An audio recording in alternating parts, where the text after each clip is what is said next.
Saat ini, diversifikasi pangan tak lagi hanya bersandar pada pemikiran tentang teknologi budidaya semata.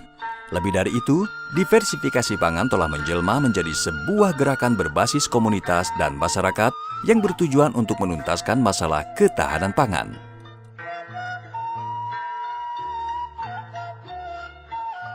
Berbekal kearifan lokal, literasi dan pengetahuan warisan leluhur, dengan semangat kemandirian, sejumlah kelompok masyarakat mulai kembali menoleh pada kejayaan sumber-sumber pangan masa lalu.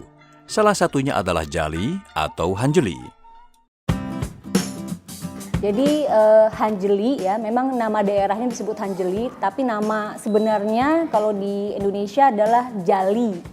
Nama latinnya Choix lacrima jobi. Nah, asalnya ini dari Cina sebenarnya, dan kemudian berkembang ke Asia Selatan, termasuk juga di Asia Tenggara. Indonesia pun menjadi tanaman yang cukup banyak ada di Indonesia, terutama di daerah Jawa Barat. Jadi setahu saya banyak dikembangkan di Kabupaten Bandung, kemudian juga di Sukabumi, dan ada juga di Sumedang. Dari sudut pandang global, Jali saat ini masih masuk ke dalam kategori tanaman langka. Namun begitu, bagi sebagian entitas masyarakat, Jali bukanlah sumber pangan asing. Kalau di salah satu desa yang memang kita bina ya, itu sudah sejak lama turun-temurun begitu. Jadi memang tanaman Hanjeli mereka sengaja tanam untuk pangan mereka sehari-hari sebagai substitusi dari beras. Indonesia sesungguhnya memiliki banyak kekayaan sumber pangan.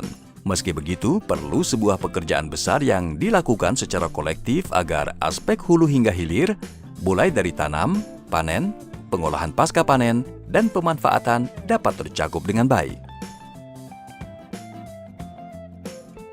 Tanaman Jali menyebar di berbagai ekosistem lahan pertanian yang beragam dari mulai iklim kering, panas hingga iklim basah dan dingin. Jali dapat tumbuh di ketinggian lebih dari 1000 meter di atas permukaan laut. pH yang disukai oleh tanaman Jali sekitar 4,3 hingga 7,3 dengan karakter tanah lempung berpasir atau tanah liat. Di samping perawatan yang sangat mudah dan tidak rumit seperti tanaman pangan lainnya, tanaman Jali yang tergolong pada indeterminat mempunyai beberapa keunggulan, yaitu toleran terhadap kekeringan dan kondisi tanah marginal. Selain adaptif terhadap segala kondisi tanah, Jali relatif sedikit terserang hama dan penyakit. Begitu juga persaingan dengan gulma. Diduga tanaman Jali mempunyai alelopati sehingga dapat bersaing dengan gulma. Itulah sebabnya mengapa nenek moyang kita memanfaatkan juga Jali sebagai tanaman pagar pelindung. Tanamannya Hanjeli ini mirip dengan jagung, jadi tinggi seperti itu, dan biasa ditanam sebagai tanaman border di sawah.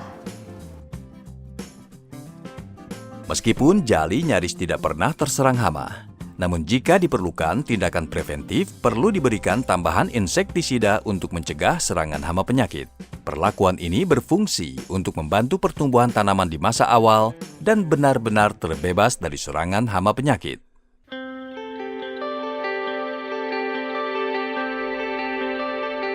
Budidaya Jali diawali dengan pengolahan tanah. Seperti budidaya tanaman pada umumnya, bisa menggunakan cangkul atau mekanisasi lain untuk proses penggemuran tanah. Berikan pupuk organik seperti pupuk kandang atau pupuk bokasi. dan diaduk dengan tanah. Buat bedengan 40 cm kali 60 cm. Minimal 60 kali 60 ya. Jadi setiap 60 cm ditanam gitu ya. Sehingga semakin jaraknya semakin jauh itu semakin bagus ya. Tapi jangan terlalu jauh juga gitu ya. 60 cm sampai 1 meter lah. Guna mencapai hasil maksimal yang diharapkan, apabila kondisi cuaca tidak sedang hujan, maka lakukan penyiraman setiap pagi secara rutin. Ada baiknya pada saat memasuki masa menjelang pembungaan, dilakukan pemupukan susulan dengan menggunakan pupuk NPK dengan perbandingan 100 kg per hektar. Pada saat sudah memasuki umur 21 hingga 24 hari setelah tanam, ada baiknya juga dilakukan pemeriksaan terhadap kondisi tanaman. Apabila ada tanaman yang rusak atau mati, maka perlu dilakukan penyulaman sehingga terpenuhi jumlah tanaman ideal yang diinginkan dalam satu kesatuan luas tertentu sesuai dengan jarak tanamnya. Panen jali ketika biji sudah matang fisiologis, yang ditandai dengan biji telah berisi atau bernas, keras, berwarna putih mengkilap, berkisar 141 sampai 181 hari setelah tanam. Rata-rata 165 hari setelah tanam. Kegiatan pasca panen meliputi perontokan, pengeringan, penyosohan pertama, penampian pertama, lalu penyosohan kedua dan penampian kedua. Ini kita panen, diambil, dikeringkan, sudah jadi gabah kering, kita jual 6.000 per kilo bijinya ini. Menjualnya ke koperasi, ada di sini koperasi khusus ya, lebih dominannya usahanya di Hanjeli. Kami menjadi anggotanya di koperasi warga tani Fantastik.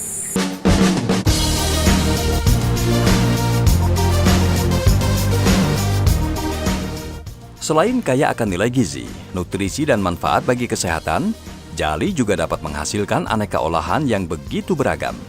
Untuk mencapai pemahaman akan keanekaragaman hasil olahan pasca panen, tentu dibutuhkan semacam edukasi yang berkelanjutan, agar nantinya tujuan diversifikasi pangan dapat tercapai secara maksimal.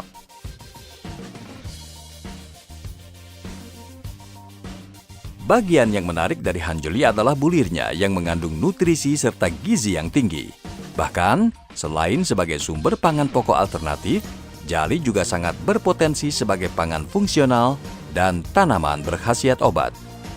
Keunggulannya nih Hanjeli ini memang bebas gluten. Kan sekarang nih orang masyarakat di dunia tertarik dengan makanan free gluten ya. Karena memang gluten ini kan sebenarnya tidak baik ataupun menjadi ancaman ya bagi mereka yang memiliki penyakit khusus ya seperti autis ataupun celiac disease gitu kan ya. Ini bebas gluten. Dari segi karbohidratnya ini cukup rendah dibandingkan beras, sekitar 68% ya. Proteinnya tinggi. Dan selain itu juga Hanjeli ini memiliki kandungan antioksidannya bagus, vitamin E-nya bagus. Kemudian beberapa zat mikronya juga, mineralnya juga bagus untuk pangan ya. Sekaligus juga untuk obat-obatan juga.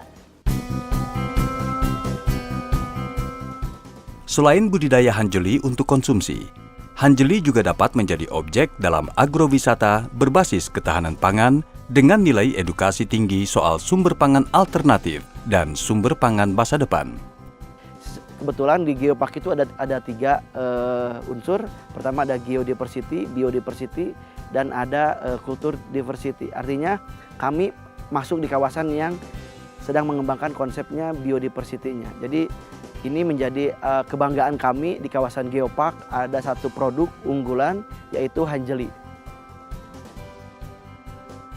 Untuk mencapai tujuan ketahanan pangan serta keberhasilan diversifikasi pangan dalam konteks jali, maka pekerjaan rumah besar berupa peningkatan produksi, edukasi budidaya, ketersediaan bibit serta peningkatan luas areal pertanaman masih harus terus digalakan secara masif bersama-sama. Kebetulan di kami ada 3 cara dalam budidaya Hanjeli, Kang. Yang pertama, kami mencoba menggunakan konsep di dalam polybag. Jadi masyarakat kami di depan rumah itu menanam Hanjeli lewat polybag. Yang kedua, kami menanam dengan pola tumpang sari. Nah, tidak hanya Hanjeli saja, ada juga jagung, ada juga padi huma, ada juga cabai, bahkan yang lain-lainnya. Nah, yang terakhir kami menggunakan konsep penanaman menggunakan metode demplot. Jadi artinya menggunakan konsep demplot memang harus serius menggarapnya, karena memang kami harus ada nilai tambah untuk pertaniannya.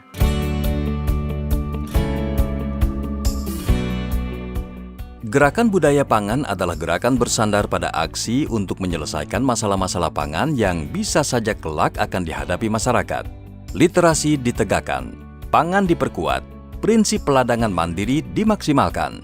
Maka tidak mustahil kekayaan sumber pangan bangsa kita akan terus lestari. Kalau hanjeli ini kita sudah mengolahnya menjadi berasan hanjeli, kemudian juga tepung hanjeli. Nah, di tepung hanjeli ini sebenarnya itu lebih fleksibel. Kita bisa buat berbagai macam olahan, baik makanan basah maupun kering. Jadi dibuat cookies, dibuat mie juga bisa. Jadi kalau sudah bentuknya tepung itu sangat fleksibel, bisa dibuat apa saja. Jadi itulah hanjeli, kita punya pangan lokal yang kalau dikembangkan ini sangat potensial sebagai pangan substitusi dari beras maupun gandum. Sebuah pekerjaan besar tak lagi bisa menunggu. Perlu tindakan nyata untuk memperkuat sumber pangan dengan pemanfaatan potensi tanaman seperti jali, dengan basis kekuatan kemandirian lewat pemberdayaan masyarakat, yang diperkaya dengan kearifan lokal, kekayaan vegetasi serta hayati, niscaya emas hijau jali akan memperkaya perbendaharaan sumber pangan masa depan kita. Semangat bergerak di pangan lokal.